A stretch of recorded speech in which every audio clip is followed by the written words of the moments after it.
Anugerah dan damai sejahtera dari Allah Bapa dan Tuhan Yesus Kristus menyertai kamu sekalian. Amin.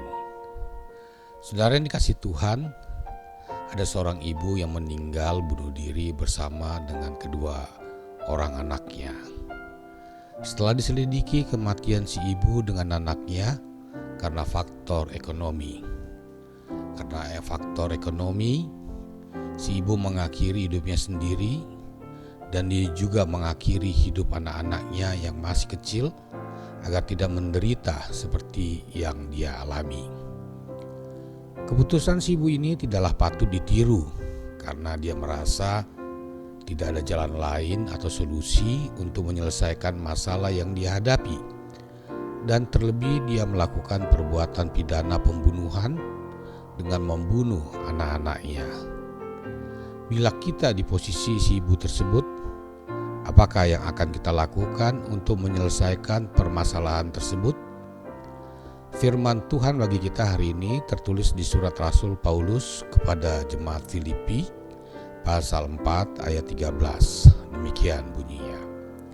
Segala perkara dapat kutanggung di dalam Dia yang memberi kekuatan kepadaku.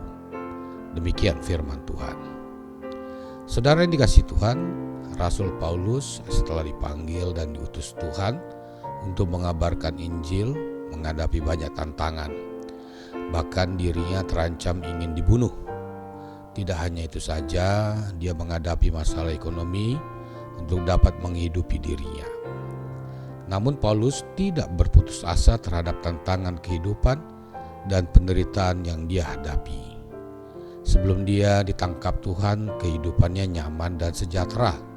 Tapi setelah dia ditangkap Tuhan, kehidupannya terancam dan penuh penderitaan. Apakah Rasul Paulus menyesali kehidupan dan pilihannya? Paulus tidak menyesali keputusannya untuk mengikut perintah Tuhan, walau penuh penderitaan.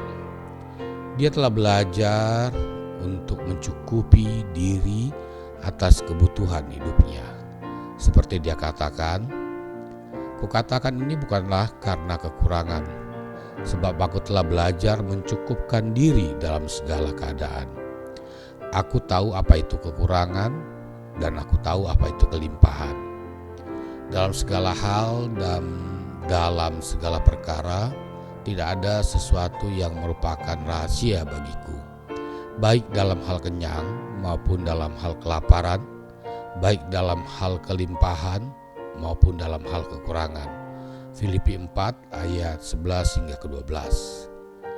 Dan dengan kuat kuasa dari Tuhan Yesuslah Paulus dapat menanggung beban yang dia hadapi. Suatu kepasrahan dan perenungan yang patut kita teladani dari Rasul Paulus saat menghadapi kesusahan dan belajar mencukupkan diri. Saudara yang dikasihi Tuhan, kita mempunyai pergumulan masing-masing, apakah itu masalah ekonomi, keluarga, pekerjaan, dan lain sebagainya.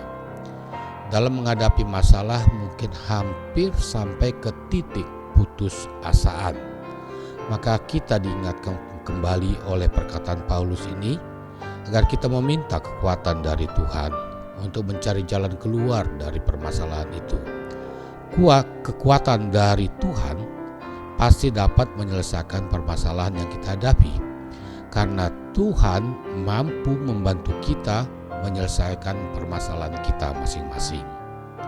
Pertolongan dari Tuhan akan menyelamatkan kita dari rasa putus asa yang kita hadapi. Hiduplah berkecukupan dan kuatlah menghadapi masalah, karena kita punya Tuhan yang kuat menolong kita. Tuhan memberkati. Amin.